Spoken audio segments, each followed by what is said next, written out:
Leo Isbc imefungua registration kama unataka kubadilisha kura, kama unataka kuchukua kura kuanzia leo tarehe 29 mwezi wa 9 mpaka tarehe 28 mwezi wa 10. Tafadhali pitia, nenda ukajisajili kama mpiga kura. Kama mimi ni mpiga kura wa Genz primary school, kama unataka kubadilisha kuja Kibarani ama Fumbini ama Kiboni primary, naweza fanya hivyo. Kama hutaki kubadilisha lakini kadi ya kura uko nayo, ni sawa, wewe ngoja ile siku ambayo ikifika tunaenda kufanya maamuzi. Ombeni tarehe 10 mwezi wa 8 2027. Lakini kama unahitaji kwenda kuchukua kadi ya kura, tafadhali utilize time ambayo imewekwa na Isbc, nenda ukajiandikisha kama mpiga kura. Asante sana. So the voter registration starts on the 29th of September, and I saw the Isbc officials talking about registering 4 million Gen Z. I think this is voter suppression. As per projections, for the last 5 years, we're supposed to be able to add 12 to 15 million new registered voters. Guys, let's stop making noise on social media. You know what? Go register as a voter. And once you register as a voter, make sure your friend is registered as a voter. This is the best way to change the system, to change governance. Yes, I support demonstrations, but demonstrate at the ballot box. Prove them wrong. Do not allow them to entrench voter apathy. Go register as a voter. Let's make the change at the ballot box. As much as the narratives of rigging elections are there, you can change that by being a voter and casting a vote to bring in proper leadership. Let's target 15 to 12 million new voters in this country. Hey, yo, Isbc ameanza voter registration leo. Make sure you go get your voters card. Ni vote bete. Hakuna messages zingine. Bye. Bye, wacha watch video and card.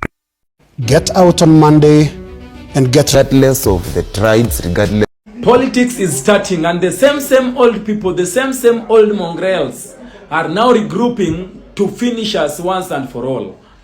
Kenyans, this is now the right time to tell these people that we can choose who we want. Rigathi Gachagua, even if you're outside there, you are now lamenting, telling us how the government is bad. We also know there are things that the government has done that are good. So please, kila mtu akikuja, tell us your agendas. We are going to vote according to the agendas you are going to bring. Sasa if you are abusing people, kama we kazi yako ni kutusi watu, kazi yako ni kuharibu, that time is coming. So hii tunaangalia, we are watching, because we know there, by the way Kenyans, there are some things that has happened. Although mambo ijakuwa mzuri, vitu zimekuwa zikihappen. We have Talanta, Hela Stadium inakuja, Kasa imekuwa renovated, manze hizo ma affordable housing ndio zinatoka. Set aside, they will help people. So there are some other things the government imefanya poa. What is Rigathi Gachagua bringing us? Matusi, revenge. Ujamaa anataka rudi kwa mafuta. What Rigathi Gachagua wants is simply going back to power. I enjoy, guys. Power is sweet. So let us not allow these people. Let us not let these people try and lie to us. Kwanza the Gen Zs, we are so vulnerable. Our votes are so vulnerable. Sasa tukae macho. Wewe Rigijina sikia story yake. Hao watu wote wako na scandals. Wote. Sasa hivi wenye walifanya moka kuja. What will you do for us? This is now the time. Politicians, this is the time.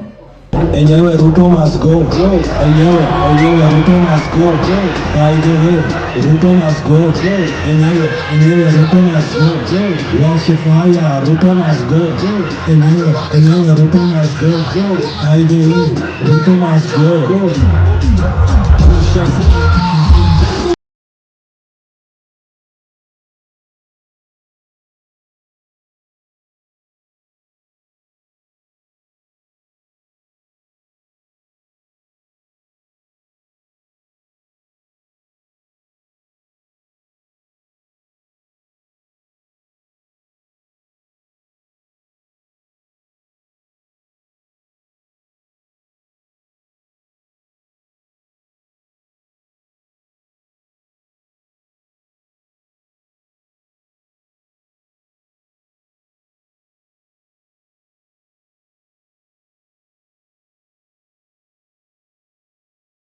Enyewe Ruto must go. Enyewe Ruto must go. By the way, Ruto must go. Enyewe Ruto must go. Washifaya, Ruto must go. Enyewe Ruto must go. By the way, Ruto must go.